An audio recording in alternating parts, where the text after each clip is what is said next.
Good evening, good evening, good evening, good evening, good evening. How is everybody? Sorry for being a bit late, and I am beset by cat. Hello. Hello, hello, hello, hello. Oh, it's all very early, and there's lots of stuff in the chat. Hopefully there's a message in there from saying I'm going to be a bit late. Yes, so I see it.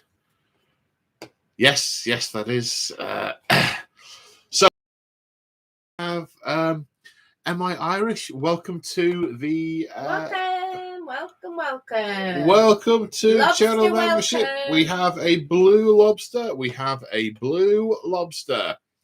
That is the traditional garb I will don when anyone signs up for level 1 Discord membership. Now, I take this seriously. I don't just do that when I'm live streaming. I carry the lobsters around with me, and whenever my phone beeps and tells me there's a new member signed up, the lobster goes on. Whenever my phone beeps to tell me there's a new member. Absolutely. Not. No, the phone doesn't beep to tell me there are new members, so it's technically not untrue. Fair enough. Yeah. I wish I could make it beep to tell me that. Anyway.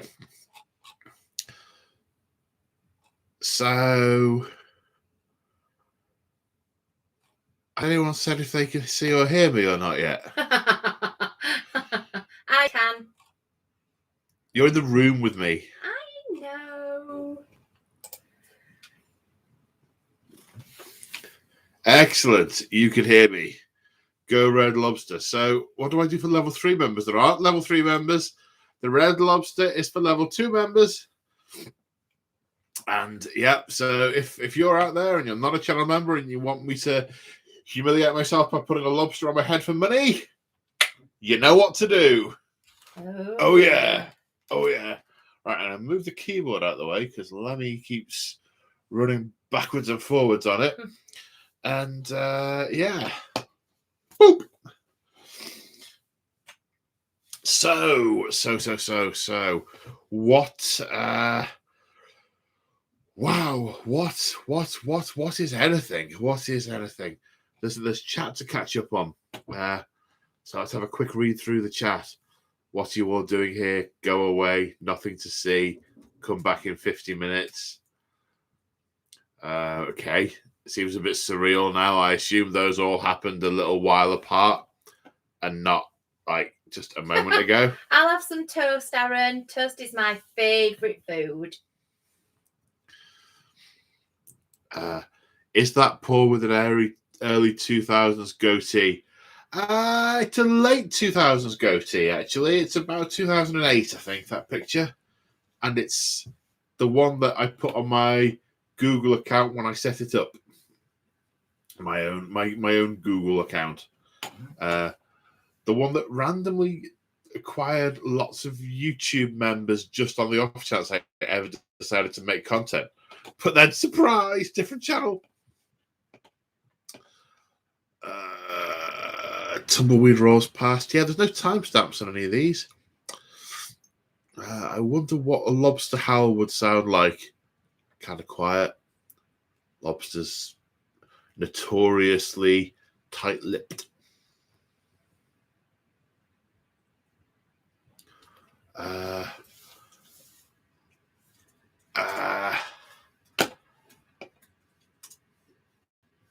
No respect for a good whiskey.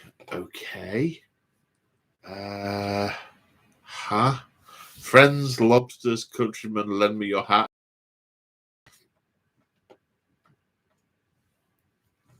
But would you like some toast? I love toast. Hang on, let's see if we can get her close enough to the thing. This should amuse some of you. Alexa, would you like some toast? No thanks. I want no muffins, no toast, no tea cakes, no buns, bats, baguettes or bagels, no croissants, no crumpets, no pancakes, no potato cakes and no hot cross buns, and definitely no flapjack. Some of you are very confused. Some of you are currently laughing hysterically. And very little in between. Okay, so what we got here? We've got oh wow! So a super chat from Adrian Smart. Hello, Paul and Crimson. Thanks for doing the Black Temples unboxing. Was good to see the sprues and hear your thoughts on the kits. Best wishes from Canada. Thank you very much, from Adrian. Canada. Thank you. It's much appreciated. Much appreciated. There are going to be more unboxings to come. More unboxings in a similar style because I'm getting more stuff from GW than I can. 14 tickets for full. Is that all there is left? 14 tickets. Have I got a ticket? I bought you one for Paul Fest 1 and you couldn't make it. And? But I don't think I'll need to talk to James because I don't know if you need a ticket if you're not actually playing. Because it's the limit is on the number of people can play on the tables, I think. Oh, I'm just going to wander around. So I need to check. I'm just going to wander around blending in. So I need to have a chat with James and just check. But yes, so just on Adrian's point. So the rate at which I'm getting stuff is exceeding the rate at which I can paint it. So what I've decided I'm going to start doing is unboxing videos for everything they send me, and then they can all slot into my painting schedule, and much of it will get painted eventually, but some of it may take quite a while. Aww. Okay, Thanks, so Kevin. Chapter Master Lexicus has super chatted. It's a yellow super chat. I know. It's I a have yellow super chat. already seen it. Oh yes, it is. Crimson is in the room with me today. I forgot that in the intro. It's been a bit hurried because we had a slight problem with the local takeaway not delivering the food fast enough. Hey, Jay. Stairs. I'm gonna get it in a bit. Yeah. So my brain's discombobulated because we weren't here like 10 or 15 minutes beforehand getting all set up. And I've just had an emergency last minute check my beard. There's no chow mein in my beard. And there's loads of chow mein in it, but I didn't tell him. Damn it. So,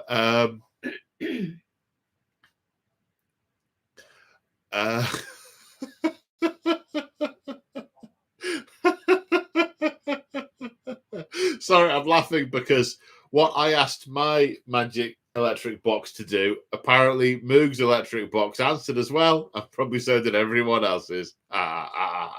So yes, Chapter Master Lexicus has super chatted. 14 tickets left for Porfest 2. Wow, that is amazing. We didn't sell that many for Porfest 1, and it's still like 4 months to go to Porfest 2.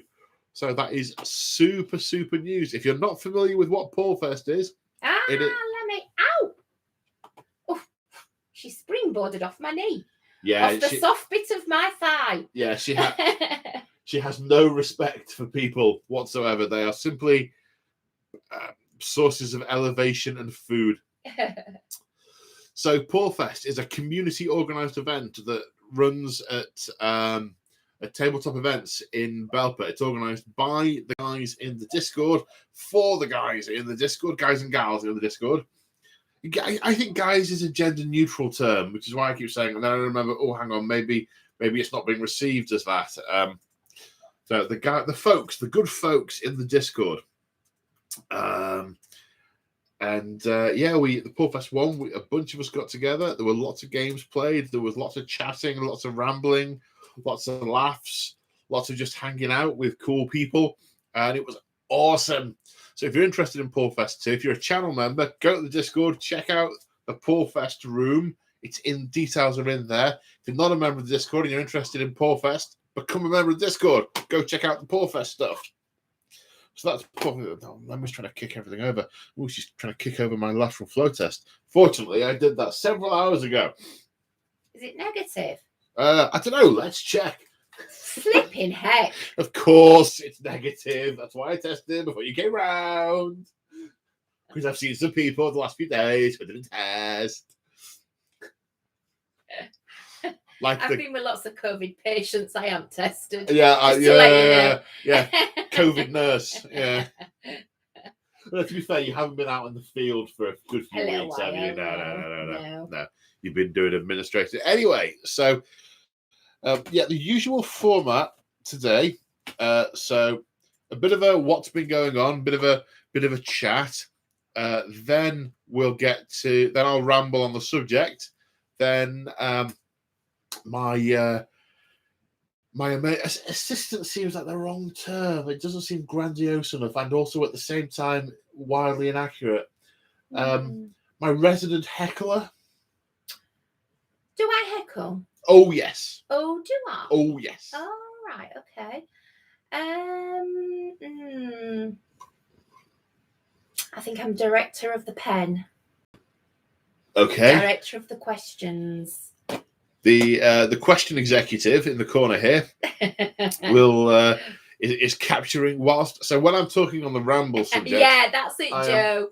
Partners in crime. Yeah. I'll be totally zoning out, and Crimson will be capturing questions. She'll be on it. I'll be on it like a cob on it. Is that what they say? That is what they say, but the only thing I can think that means is not repeatable in public. Oh no! I can't imagine any other context of being on a car bonnet unless you can. Oh, co-host. I quite like that. Co-host. Invisible co-host. See the right shoulder. Oh, it's not even shoulder today. It's a bit of an arm. It's a leopard. It's a leopard arm. Leopard arm. Yes. Joking. I hope that's not an offer. Yeah, okay. There is more than one use for a car bonnet, and that would be the other one. Yeah, okay. But it's no better than the one I was thinking of. So, you know.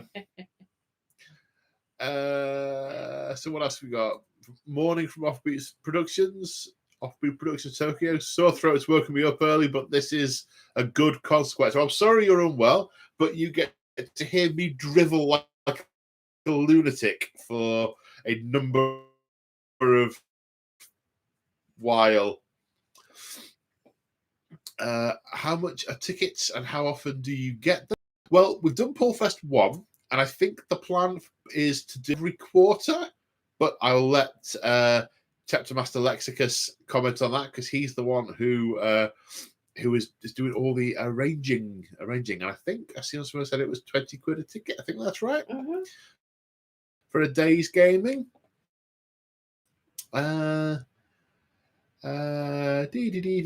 Drink. Apparently. She's asleep. Don't trust him. He's dipped in fruit shoot. I'm not. What? There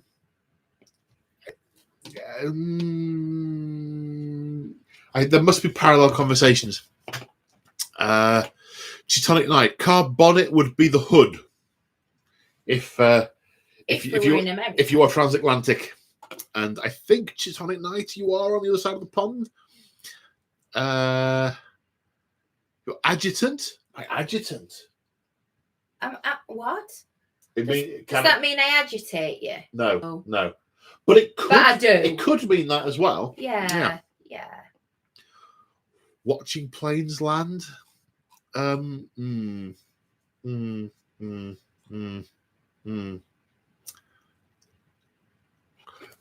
Okay, I've made it to the bottom of the chat where you were all amusing yourselves whilst we were slightly late. Wow. Oh my god. Wow. Okay.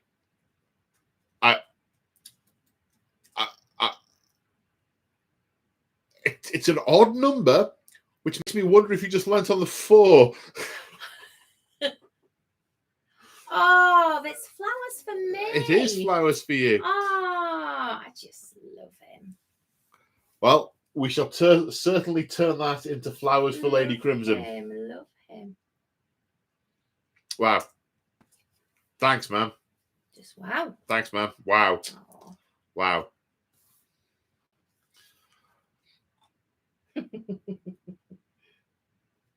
Wow.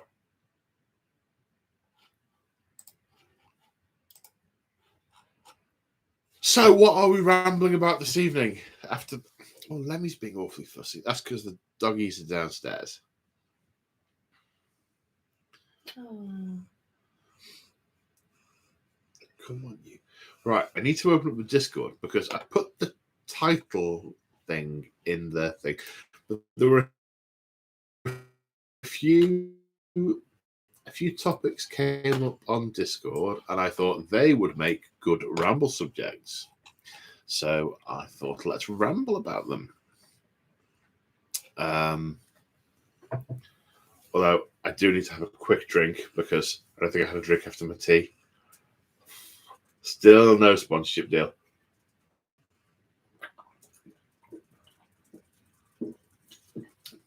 And my Tesco has again run out of Gold Coke. Unavailable when I keyed it in last night. I'm like, no! So I need to stockpile so that I can go through dry weeks when they don't have any. Okay, so the Claw asked, are dice gods real? And if they are they petty and vengeful? Will they curse your dice if you doubt their existence? Are the dice gods real? Are the dice gods real? I choose to believe in a way that they are. It's funny because, I say funny. It's one of those things. Maybe when you look for it, oh no, collection unstable.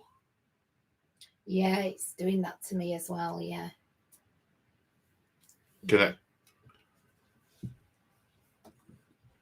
Connection unstable.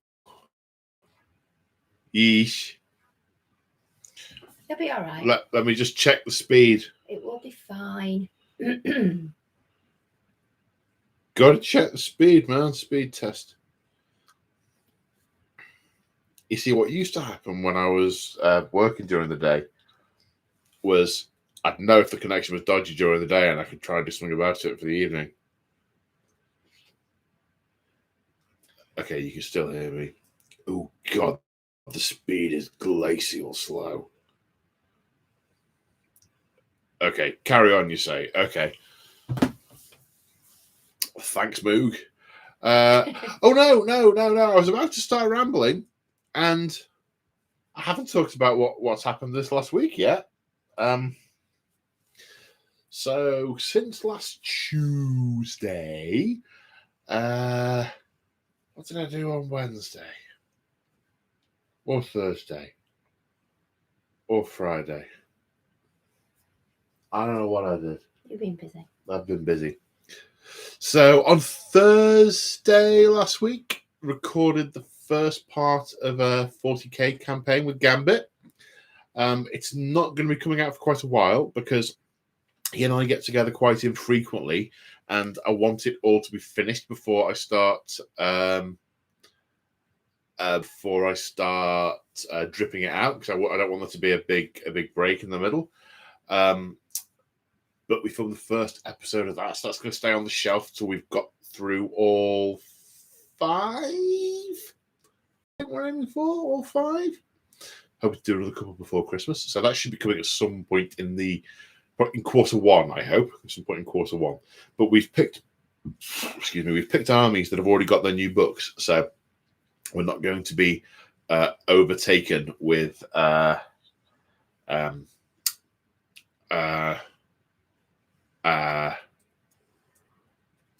none of the stuff we've recorded should be invalidated or something like that. Please do, if you can't hear me anymore, if the signal breaks up, please someone write it in the comments, and I don't know, I could try hitting the router with a mallet or something. That was Thursday. I spent Friday writing a roleplay session mostly, and running the roleplay session on Saturday. That was great fun. I got to do lots of accents and play lots of NPCs. I haven't run a game for ages, and very, very nearly maimed my party, but didn't quite manage to maim anyone. So on the one hand, very pleased for them. On the other hand, bitterly disappointed. Bitterly. Sunday and Monday, I had games of Age of Sigmar with Clash, who I think is around in the chat, and with Immortan Joe. So I got my second and my third games of AOS, which will be coming to the channel soon. I don't know yet whether they're going on Members Lounge or whether they're in publicly YouTube, but they'll be out. They'll be out pretty soon. They were amazing fun. Learned a lot about how to play the game. Learned quite a bit how to not play the game, which is fun. Great fun to play. I hope they watch half as well as they played because they were awesome. Also had a Peyton video that I've been chipping away at, which was some Nighthorn Bladegeist Revenants that went up in the members lounge this weekend just gone. Did my arm's length painting step-by-step guide, which some people seem to like. I don't know if other people do. Feedback warmly welcome on those. And in between bits of lots of housework this week, because I have my parents visiting this week, and lots of housework today. I did a little bit of painting on some Stormcast Eternals, but they won't be finished for a while because stuff going on. So, ramble time. Are the dice gods real, and are they petty and vengeful? Well, it's funny because a lot of us sort of say, "Oh, it depends what the dice gods say," and I tend to find whenever it's one of those things when you start to look for something, it starts to prove itself to be true. So there's definitely a bias in your own trying to observe it generates a bias. But I have definitely found whenever you do anything like if you've missed something earlier in the turn and you go back to it, or you correct a mistake, or you say, "Oh no, I should have had a reroll," or anything that's not timely, and you go back to it, fail. Dice gods say no. And whenever you really need to roll a 2, you get a 1. Now, I'm sure if you added it all up over time, statistically speaking, things would be no more or less accurate at any given point. But it just feels like they hate you at the wrong moment. And it doesn't matter how many people you randomly sacrifice, how many goats you randomly... No, that's not any better. It's slightly better. Doesn't seem to matter what you do. They they always seem to curse you at the wrong minute. And that's the thing with statistical... With bad things, it's easy to remember the bad things when they happen. You don't so much remember the really great moments. I need to make this 11-inch charge. Oh my God, I made it. You tend more to remember, why? I only needed a 2. So you definitely put your own bias on it, which very possibly is what brings them into existence. It's what causes their whole ethereal spite. Yeah. And are they petty and vengeful? Yeah. I mean, I remember from the days when I used to use command point rerolls before I went off them totally, there was just no point. Because if you try and reroll it, the dice gods say no. I remember that happening I remember filming with Winters. We said, well, I would use a command point, but dice gods will say no, so why bother? It's true, they just say no. Dice gods, very real, very vengeful, and very inconvenient. Oh, we have another super chat from Luke Vickery. Hi, Paul. Had a not very good day. Painting some orcs and listening to you ramble to take my mind off the world. Appreciate the rambles. Thanks, man. Thank you for the super chat. And I am glad that my insane dribblings help to alleviate some of the real world crud that goes on. Relax and go to sleep. relax and go. Is that an instruction? Okay. Night. What?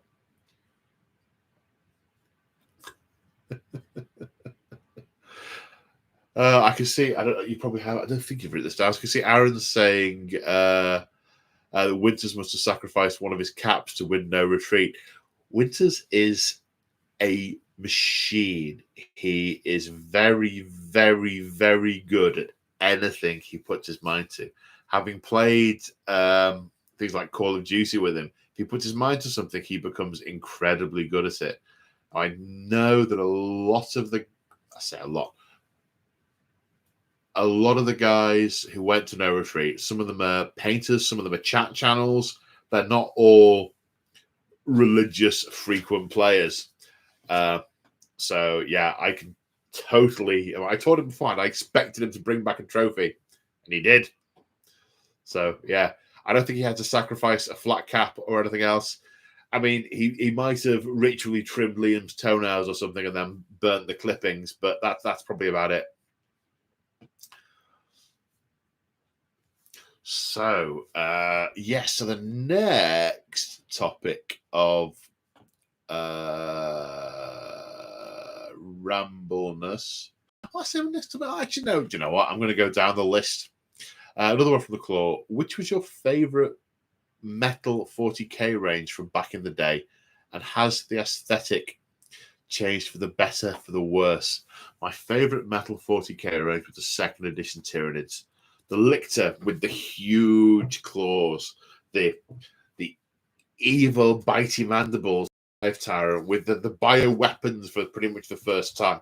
Not quite the first time, but almost the first time.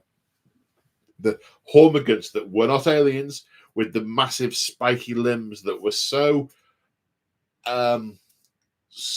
dynamically posed, you couldn't stand up straight. They all fell over, and you had to but I love the gargoyles that carry the tiny little flame spurts with their flamer weapons. Spike rifles on terminals. I loved that aesthetic. Has the aesthetic changed for the better, for the worse? It's changed. Some of the aesthetic I really like. It did change for the worse, but then I think it came back a bit better. When they did it for like third ed and fourth ed, I thought they were diabolical, those sculpts. But the hive turrets now I think are really cool. Carnifexes are quite different to how they were before. Before they were just sort of four toenails and a mouth on the Carnifex, whereas now there's a whole variety of different things. And I like the current aesthetic, but I do have a real soft spot for the old aesthetic and the way they used to play. They used to be utterly, utterly terrifying to behold, and not because they weren't and didn't feel overpowered. They felt scary as hell, and they were meant to feel scary as hell, and that's what I loved.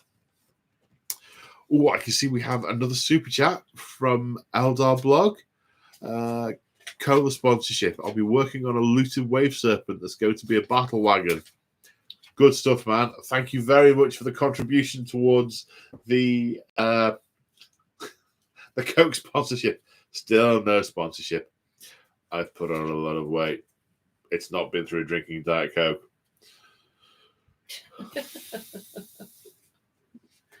Leave it alone. Move on. Yeah.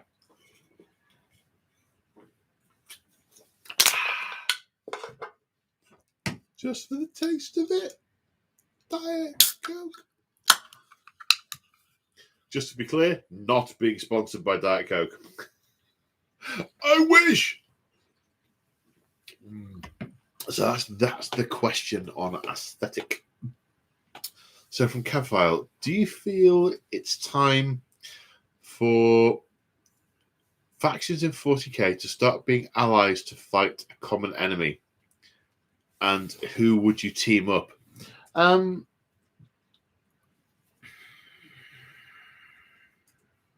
No.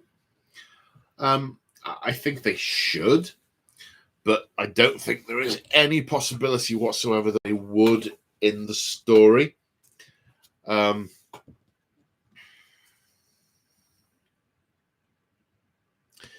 Who would you team up?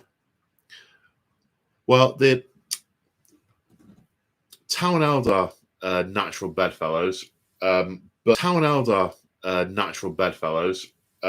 but with any faction in the 40k universe,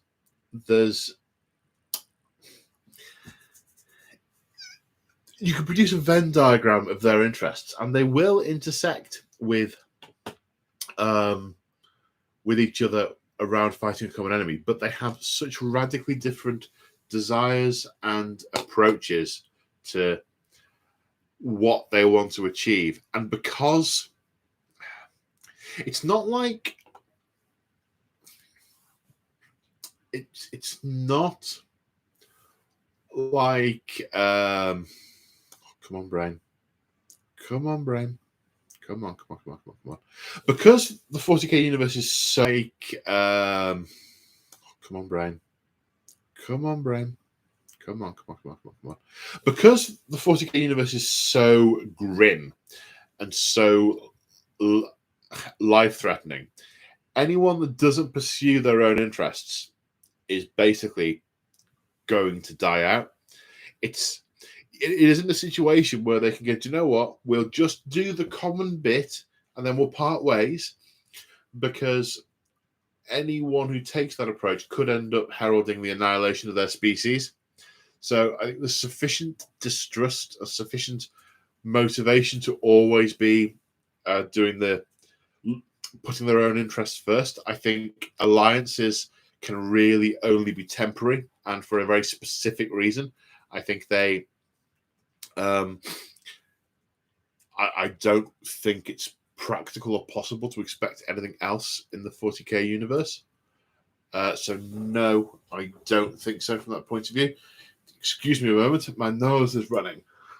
But how? It's got no feet. Hey. Oh, I know. That was terrible. I was really just trying to move on as quickly as possible for me having to blow my nose on a live stream. That's really all I was doing there. Yeah, I don't. No,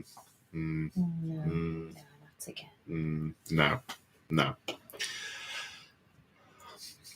So the Moog Abides, who previously the Mighty Moog, the only level 3 Moog, the Moog of many names, the many. Is it Monica? Is that another name for many mnemonic Moog? No, it's not a mnemonic. Monica. The many Monica Moog. Do you think it's about time you're able to include allied contingents in 40k armies again without incurring penalties? Well, yes, of course I do. I mean, I don't believe it's ever stopped being that time, frankly. But that's all to do with the my traditional axe to grind about the difference between competitive play having an impact on narrative play. All for competitive play having its own thing, but not really for it screwing up narrative play, which that's one aspect of it doing. And it's also one aspect that if you've got a bunch of narrative players together and you're playing together narratively, you can just ignore. I mean, I'm sure a lot of you, those of you who are familiar with my battle reports, if something ain't right, I just ignore it.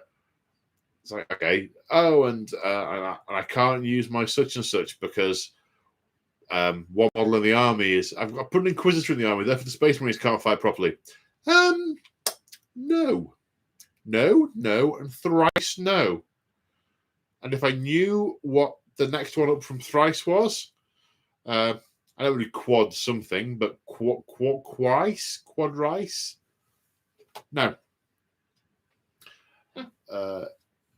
But if they were to, I mean, that was part of the idea with 8th Ed, because the intention they had was obviously to try and concatenate factions down in the same way that they did in Age of Sigmar. They obviously with the indices, it was Index Imperium, Then there were the Xenos ones, but the Eldar all had keywords in common, and they'd released the Ynnari, which was clearly an intention to bring the whole race together. So you end up with 5, 6, 7 factions altogether, which, if you use the app to build your armies, there's only like 7 factions on there. It's like Imperial, Chaos, Eldar, Orc, Necrons, Tyranids, Tau.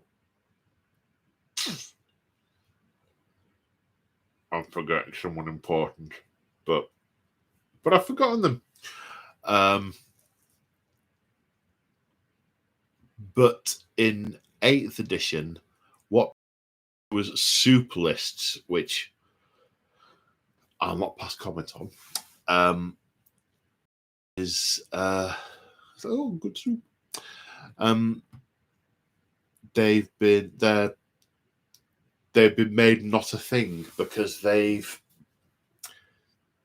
done stuff to the competitive scene that people didn't want. And I guess it's interesting because it's this part of GW also wanting people to play as narratively as they can make you, but in a competitive way.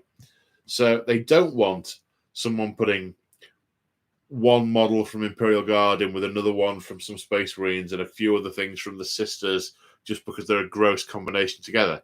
So I kind of have some respect for them wanting to stop people doing that, even in a competitive scene. But yeah, the way they've done that is to say you just can't get your abilities. We choose to ignore.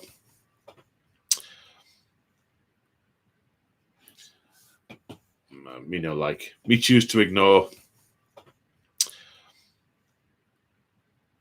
Okay, now here is the next question.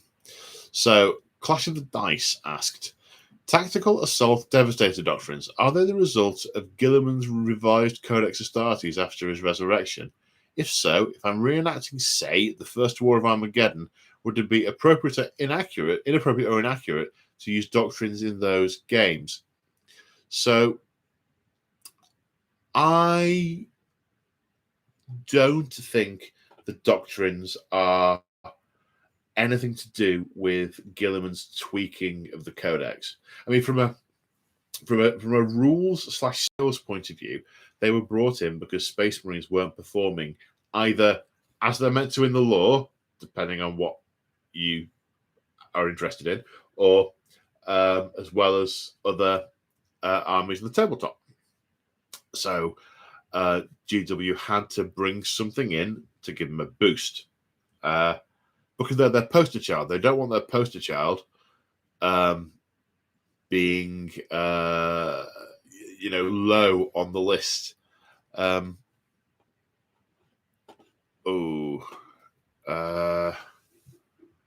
people still hear me? I can. You don't count, you're in the room. Thanks for reminding We can hear thanks, Paladin.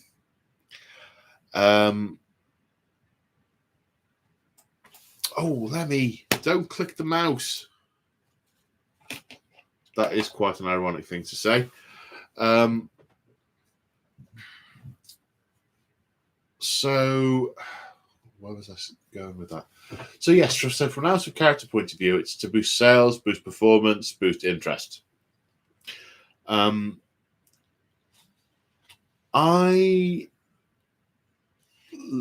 choose to believe that the Doctrines are about they're about the Codex Astartes period, not the updated Codex Astartes, not necessarily the old Codex Astartes, but just they're a theme that runs through, and it's a representation of the fact that Space Marines have been hypno-indoctrinated and have been trained through massive, repetition and muscle memory, brain, organ implantation, and deep brain hypnosis stuff to act in certain ways. in certain situations. They know exactly how to act in concert in each individual situation. And I think they are a representation of that. Because when they were brought in, you could switch between them. You could go up or down. You could stay in various ones.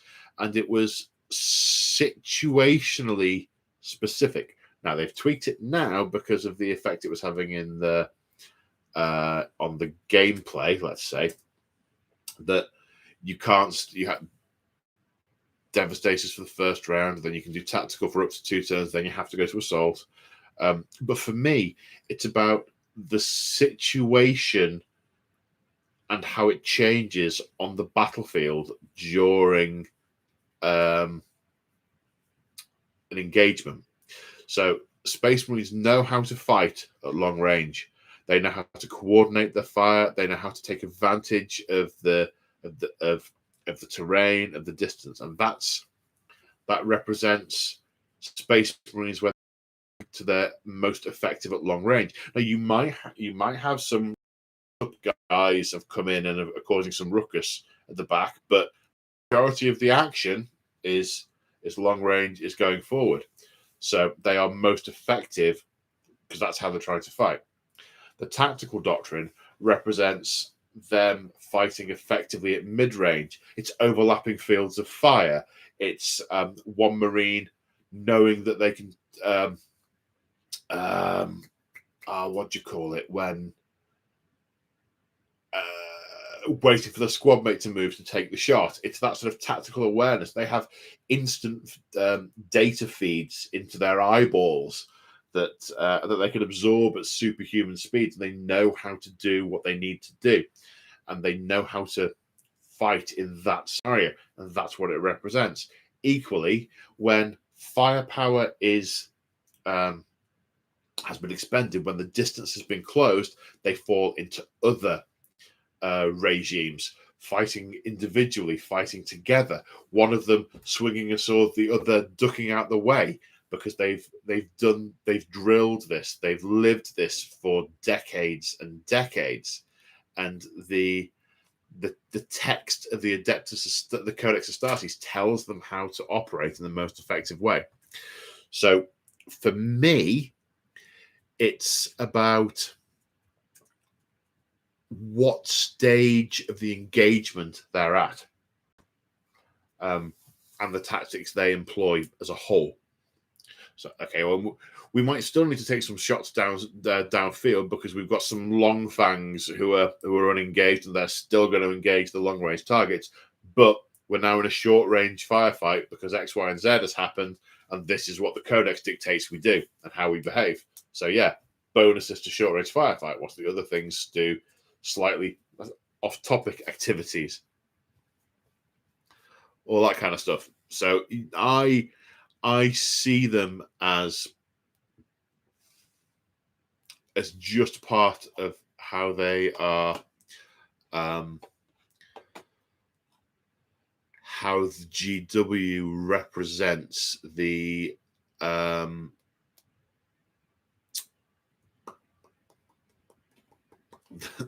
the way Space Marines fight, and it's a way of increasing their power without just giving them flat stats. And it's all right. It's cool. I quite like it. I preferred it when you could change what you were doing to be situational. It's like long range, the enemy are closing; short range, they're closed. Assault. But now it's like, okay, well, we're still firing over miles, but we're in the fighting doctrine. Why? It's turn 4, mate, innit? That I dislike. Dislike that a lot.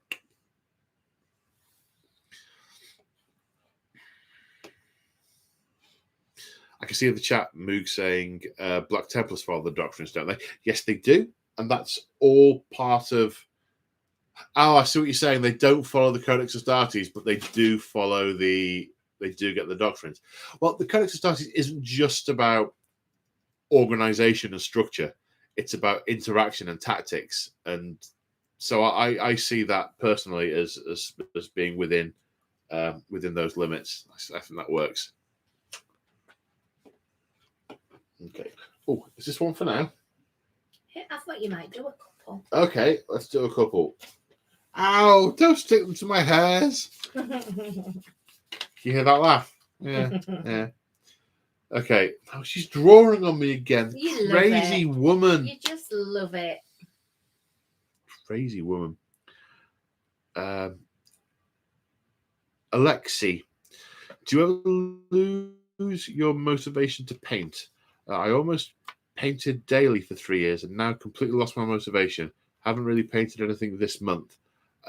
Sometimes I lose my motivation, and I find it's generally when I've been pushing for a big deadline and a big project, and I just feel a massive sense of relief at the end of it.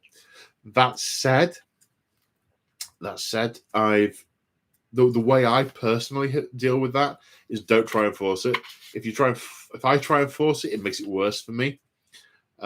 So what I try and do is, if I don't feel like painting, I don't paint. And if that lasts a week, 2 weeks, 3 weeks, that's how long it lasts.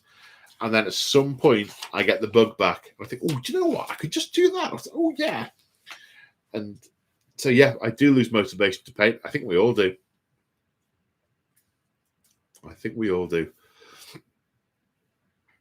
Paladin Wiggles. Feels like it would be better to just make a campaign play module. Yeah. I totally agree. Oh, no, competitive play module. Comp. Is that camp or comp? Comp.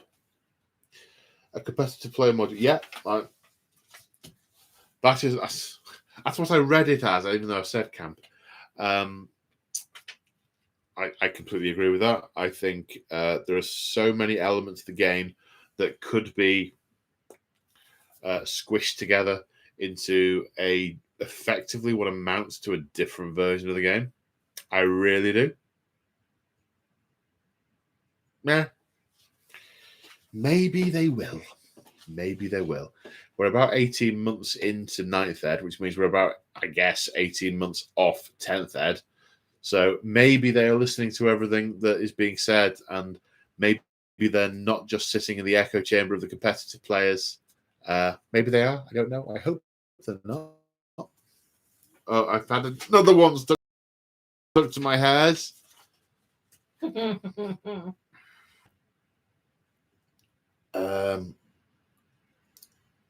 Einhorn is a man. Q&A, Paul. Do you have a favourite Primarch? I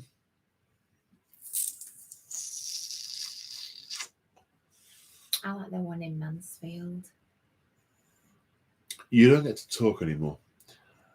Do I have a favourite Primarch?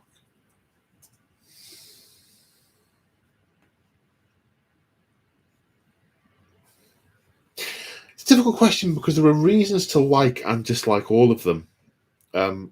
It's the same way I don't have a favourite army. I would hate to psychologically wall some of them off as not my favourite.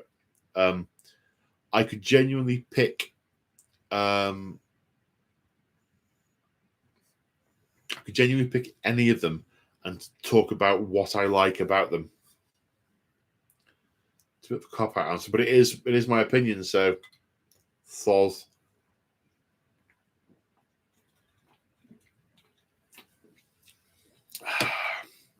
Okay. More questions from the Discord. Starker the 73 asked, who will be the next Primarch to return? The Lion, Khan, Lorgar, etc. Wow. I've been utterly convinced for ages that they're going to bring the Lion back, but they haven't. So what do I know?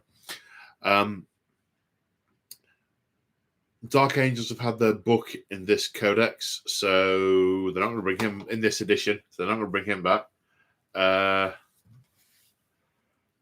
Possibly one of the Primarchs for one of the loyal chapters that hasn't come out yet. So maybe Dawn, maybe Jagatai, maybe Korax.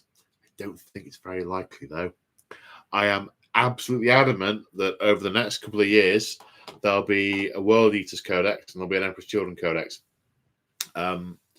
So I think the World Eaters will be first. Just a hunch, because the reason it's a hunch is because G-Dubs have been dropping hints about World Eaters for ages. They did on one of the lockdown thingies. They had some things about right stats for Angron on the backboard, and I'm sure it was a joke, but if they're going to joke about one of them, they're going to joke about the one they're going to do next. Maybe they're not. But yeah, I reckon it'll be Angron. That's where my money goes. That is where my money goes.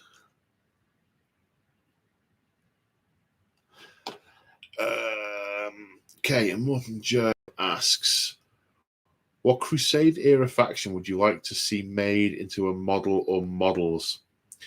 E.g., the Kinnebracht, the Mecharachnids. So who else would there be? There'd be the Interacts. The Interacts are quite interesting. I quite liked the techno ones that Horus killed in the third book, but they got totally wiped out. I think the Kinnebracht could be the most interesting because they were essentially chaos metallurgists. They kind of the way I saw them in my mind's eye as I was listening to the audiobooks was sort of chaos squats, like evil dwarf smiths. That could be quite cool. Yeah, evil dwarf smiths.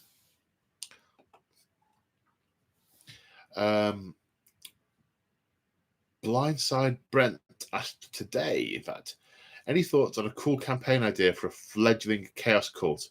I really like your Nexus 2 mission where the sisters were ambushed by those chaos cultists from Blackstone Fortress. Any input on a narrative for how a cult begins, grows, typical Imperium response, etc.? Is it the Arbites that are responsible for quelling cults or another branch of the Imperium? It all depends on where a cult is at in its growth stage and who becomes aware of it. Cults are usually disenfranchised individuals who have who are fed up for one reason or another and either want something new and exhilarating. They're normally the bored rich kids, or are trying to find a easy route to power. So they tend to start out as sort of exclusive clubs and sort of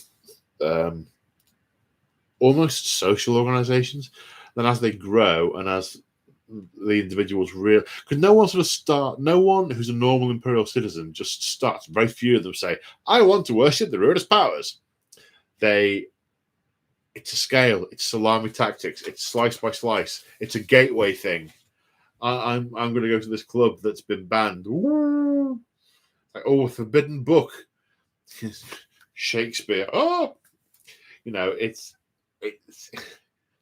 salami tactics. It's slice by slice that they end up realizing they're in over their heads, and they are then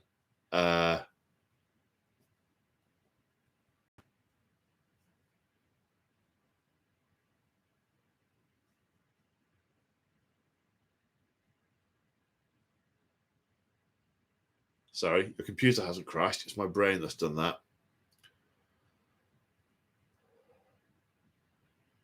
What are we even talking about? Chaos cults. So depending on what, I'll come to it in a second. I've regained my thread. Oh, sorry, I was filling in. Thank you. Obviously, I can't speak, so I just have to stick them on there. You may now speak again. You have my permission. You have my permission. Get sloughed. Get lost. Primarch in Mansfield. Jeez. That's where I've got your Christmas present from. Don't knock it. Did you keep the receipt? No. It's not that I would complain about anything being from Primarch if they sold anything that I might want. It being from there wouldn't put me off. But the probability of them having it. In fact, I have bought things from Primarch. Hairbands. I bought hair ties. Yeah. So I think it would depend very much where a cult was at the point it gets discovered. If it's sort of like an illegal gentleman's club, probably a bunch of RBTs will just kick down the door and drag them all off, and they'll all end up in prison or executed. If they're starting to subvert the if they're starting to subvert the infrastructure, so government organizations and so on, and that becomes uncovered, it'd probably be a combination of the RBTs and the Inquisition that would start hunting for them. If they're an open revolt, then it'd be probably in combination with the Inquisition. It'd be Guard, it'd be Marines, depending.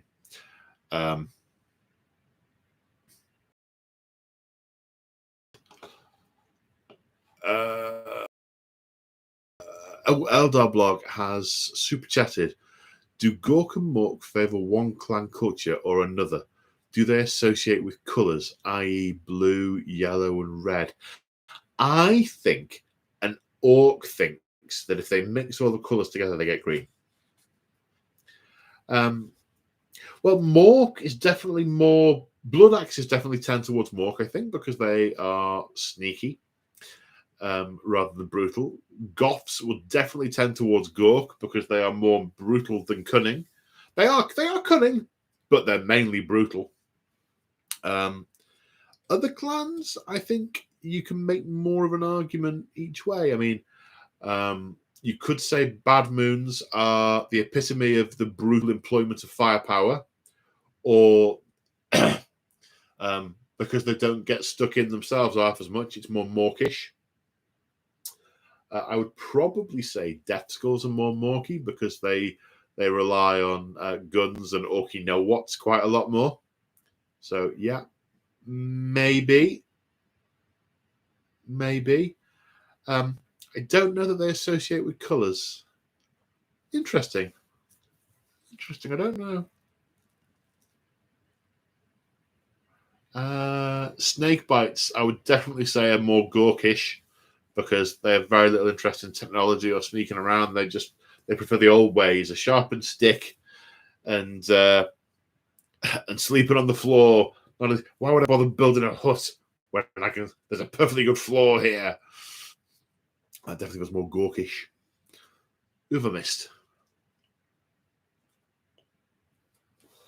Goths, snake bites, death skulls, bad moons, blood axes, yellow, blue, red, brown, grey. Evil Sons are, I'd say, another one that you could argue either way, whether they're Gorkish or Morkish, because they are very in your face, very, get stabbed, but also they do a lot of maneuvering, a lot of flank attacks, and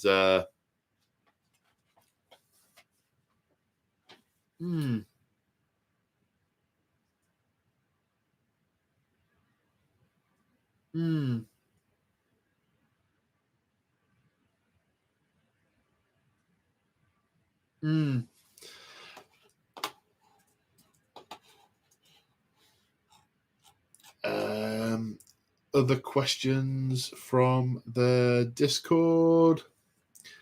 Do you have any plans to do more battle reports from other venues in the near future? No plans. That's not a no, but there is nothing planned. And Kiwako8, how many armies do you have, Paul? 49. 100. 49. It depends how you count them, really. If you count the different orc clans as armies, whether it's like 100 points to that one, 2,000 points to that one, if you count those as separate armies, the number goes up. I think. You think? I think. I'm not sure. I definitely counted Drakari as one the last time I counted, and not 3. For the Cult, the Coven, and the Cabal that I've got. I definitely counted them as 1. So it just depends how you add them up. It's a lot. And about a number of them are say only theoretical. I own the models, but they are not necessarily assembled and painted, which means they're not playable armies, but they are still armies I own. I mean, all those drawers are full of models that are part of armies that I have planned out, bought the models for, not got to yet. So 49. Okay, there's a conversation about eyelashes. I don't need fake eyelashes. We weren't talking about you, princess. I've got lovely eyelashes. We weren't talking about you. Well, you should be. Well, we weren't. It's not all about you, princess. It's my live stream. It's all about me. No. It's about us as well. Got great eyelashes.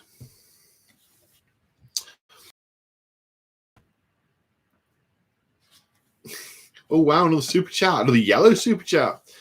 Teutonic Knight 92. Any guess what the Chaos Spaceman equivalent of Doctrines might be? What would you like them to be? No guesses. I have no guesses as such. I don't want them to have Doctrines in that sense because I associate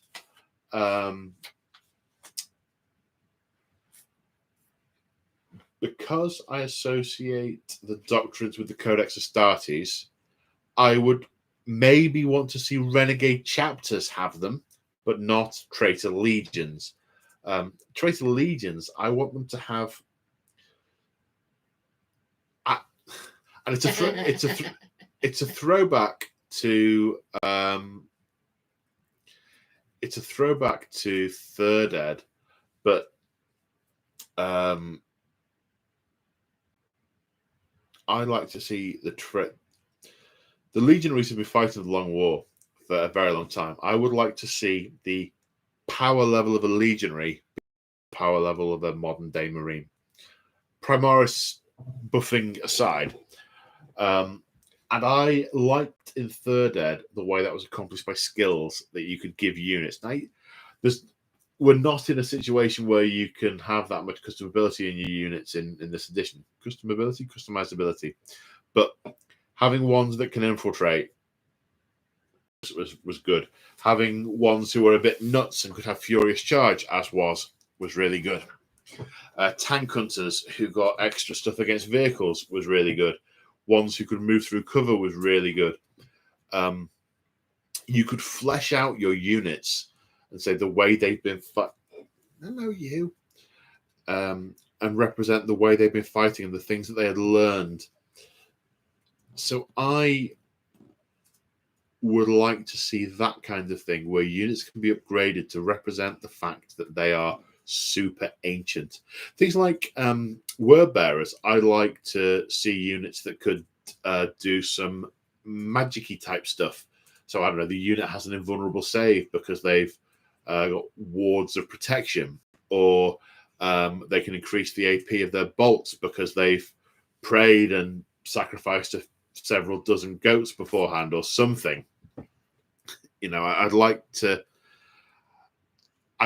combination of ancient, corrupt, and powerful to come across in the upgrades and the abilities that you can give to their units, rather than the Doctrines are clinical and they're efficient and they're effective, and then they're pure from that point of view. I want to see a corrupted, tainted mishmash of 10,000 years of the Long War and demon worship. Hell yeah. That's what I want to see. Cheers! All right, you. All right, you. You were sticking things to my arms? Yes, I was. Thank you. You couldn't have handed it to me? You had to stick it to my arm again? Are you complaining? Well, no, ma'am. So, Immortan Joe, regarding Angron rules, I think you mentioned it before, but what would his rules look like if you wrote them?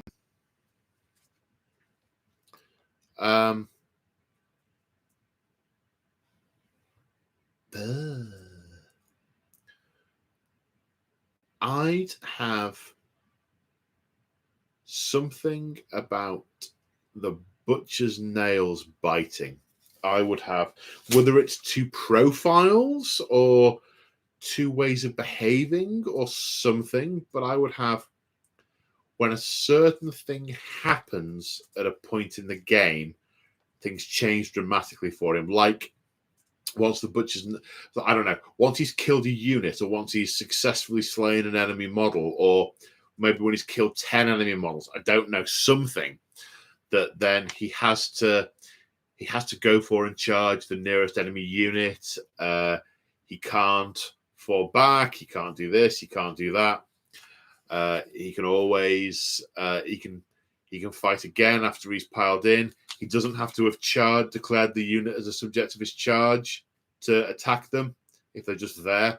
I like the idea that he barrels into a unit, wipes them, and then looks for the nearest other target. I don't care if he declared a charge against them or not. I want to see him just totally rampage, and I want to see people attempting to cast psychic powers at him like collapse in fits on the floor, like auto perils or something. I want to see like a mist of blood around him, or the enemy start to lose. Like the enemy in combat with him are like -2 to hit or something because they start to go and get like +2 attacks or something crazy like that. They start to get maddened by his bloodlust and his blood rage, and there's a corn in the air that they lose all skill and decorum, but they just go ravenously mad. That. Very much that as a theme. Next, please. Why, thank you. Clash of the Dice. Is there any particular edition of a codex where you felt the GW perfectly captured the feel of a particular faction?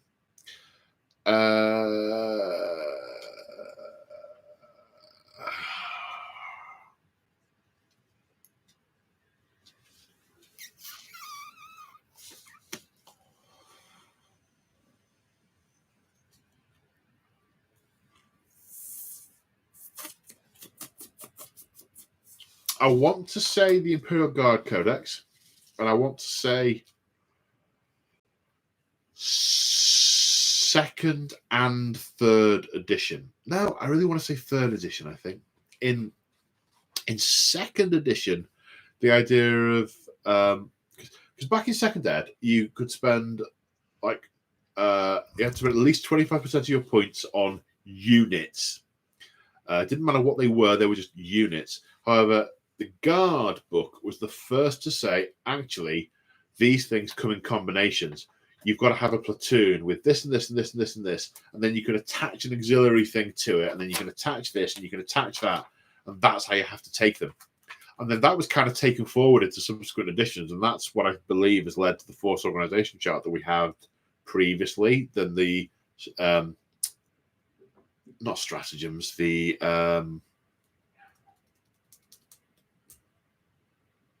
attachments that we have today. But in third edition, what you could take for all the platoons were really well made. The you had those restrictions on selection, but the doctrines that you could take, I mean, you could have like an elite grenadier army where they all had carapace armor. You could have the more mounted and armored transports. You could have foot infantry. That you could give them combinations of rules and restrictions that really fleshed them out to be their own regiment, and that was perfect to me. You can't do that anymore. I want to do the something or other lancers. And yes, they were heavy infantry with all their heavy equipment and heavy weapons. No, what you've got is you've got a 5+7 lasgun, mate. That's what you got. Well, I don't want that. I want to be able to do this and that and the other. Well, you could use science, but science is something different conceptually. Yeah, third ed Guard Codex. that's a relevant one. Oh.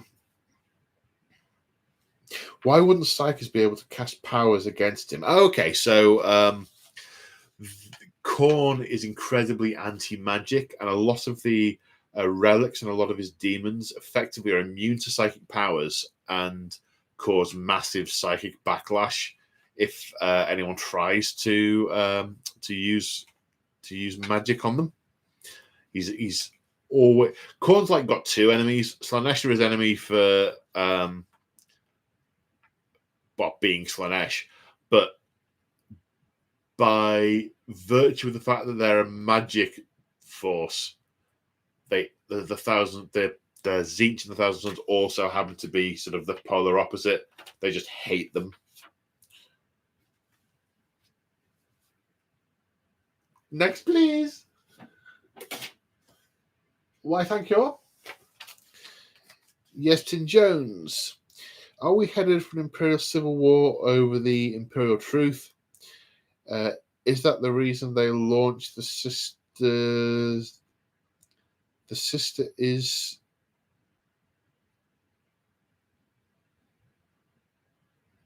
The reason they launched this... Could you do that for me, please, son? Which bit? Is that the reason?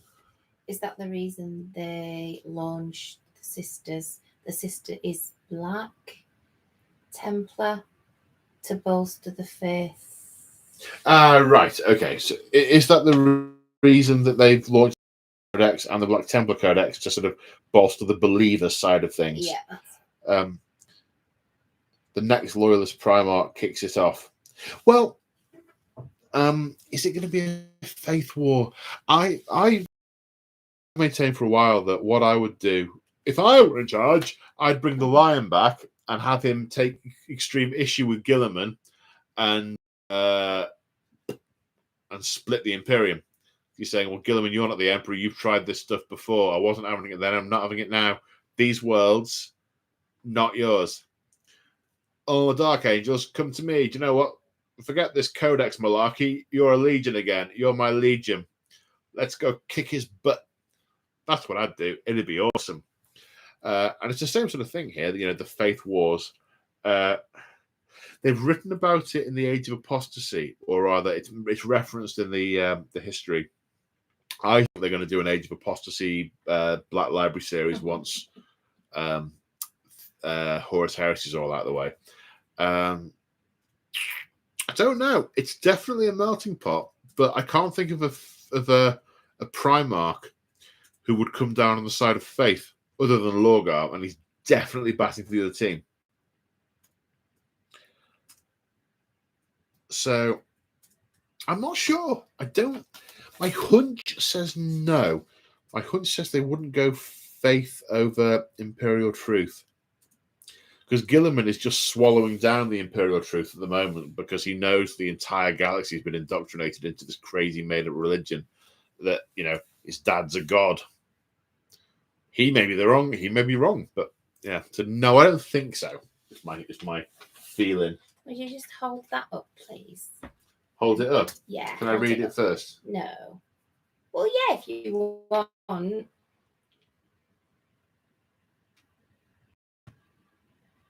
Kevin says I have hospital writing.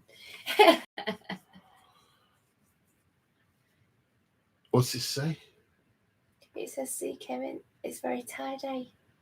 You can read my writing. What's it say?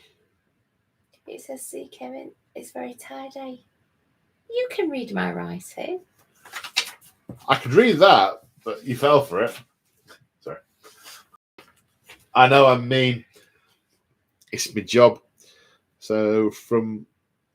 Couldn't read it. Couldn't read it. You held it up too quick. I think that's Chapter Master. Is it Chapter Masher? Master. Chapter Masher Lexicus. I think they need to bring back some Chaos Demon Primarchs when they update the Codex. Yeah, wouldn't that be nice? Wouldn't that be nice? Yep, right there with you. But I don't think they'll bring back Primarchs multiple. I think they would do those as really big releases. I don't see them dropping 2 in one Codex. And I think they probably associate it with the Legionaries rather than the Demons. Probably.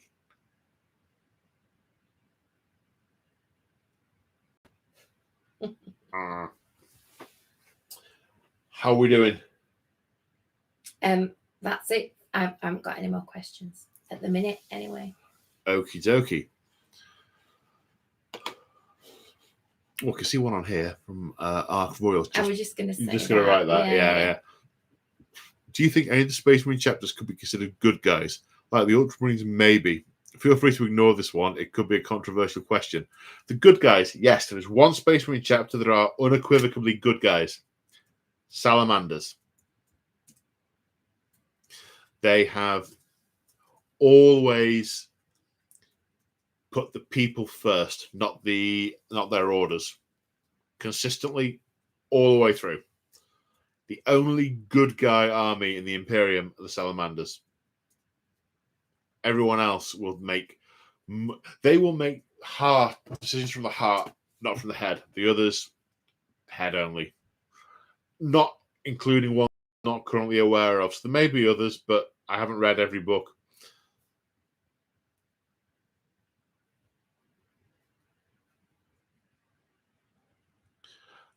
Okay, another one from Aaron 582 Railway. Do you think they should retcon Perturabo being a demon Primarch? I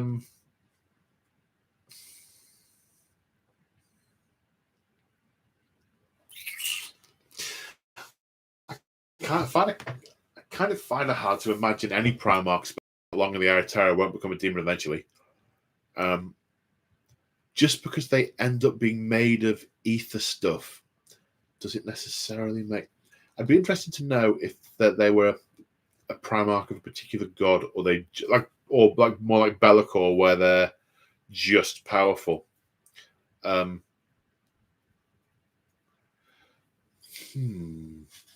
prefer Perturabo wasn't a demon Primarch, but the way that they've gone with the Chaos Codex to date, it's all demon engines this and demonic keyword that, and Iron Warriors armies are full of like Mauler Fiends and all those sorts of things. So, and Warp Smiths. So I'm going to guess not.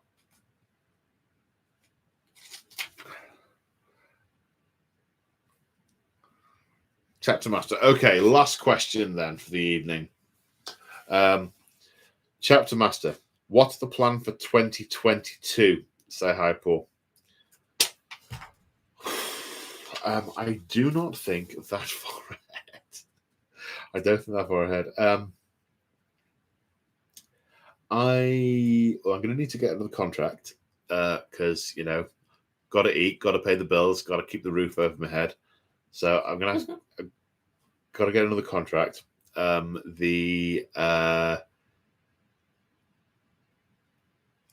need to do what I'm doing in a sustainable way. So my current intention is each week to do one battle report and one other video, things like painting videos, hobby vlogs, other stuff, and then alternate them. So 1 week on public, it's bat reps, something else, bat reps, something else. And the opposite way round for members. So it's something else, bat reps, something else, bat reps. If you're a member, you'll get one of each week through a combination of the two. That is as far as my plans have really gone. I want to do more Age of Sigmar because I'm really enjoying it. I think I'm going to focus as much as I can on a small number of armies at once. And by small, I mean like half a dozen rather than 40.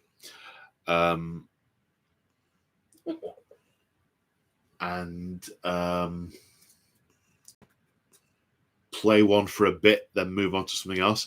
I'm going to try, I think, and keep a little bit in step with what G-Dubs are doing, because with being part of the reviewer program and getting stuff from them, that if I'm playing, because I have most of the armies, if I choose to play the one that they're currently releasing or they've just released, then that kind of aligns my playing with the painting side of things. So that's as far as my thoughts have gone. Any plans to do alternative Christmas message? Okay, you can have it now. Just be excellent to one another. That's my Christmas message. That's naff. It's a quote. We'll have to think of one. I'll leave that to the judges. We'll think of one. Just be excellent to one another. No. Yes. Mhm. And party on, dudes. Okay. On that happy note, I think we will start to draw to a close. Big. Oh, are they on here? Are they? Okay. Wow. So big thank you to Adrian, Chapter Master Lexicus, Luke Vickery, Eldar Blog, Teutonic Knight, and MI Irish, who joined at the start. So new member, welcome. Great to have you on board. And yeah, these Adrian, Chapter Master Lexicus, Luke Vickery, Eldar Blog, Teutonic Knight. Big thank you for the super chats. You guys are awesome. Thank you all very much for joining us and listening to me prattle on and exchange abuse with Crimson, as ever. And shall see you next week. Take care, everyone. Bye for now. And no. Big thank you to Crimson, to my co-host, for keeping the chat, for doing the chat thing whilst I'm talking and getting the questions and generally helping out and being awesome, being excellent to me. Excellent. Dear. Bye-bye.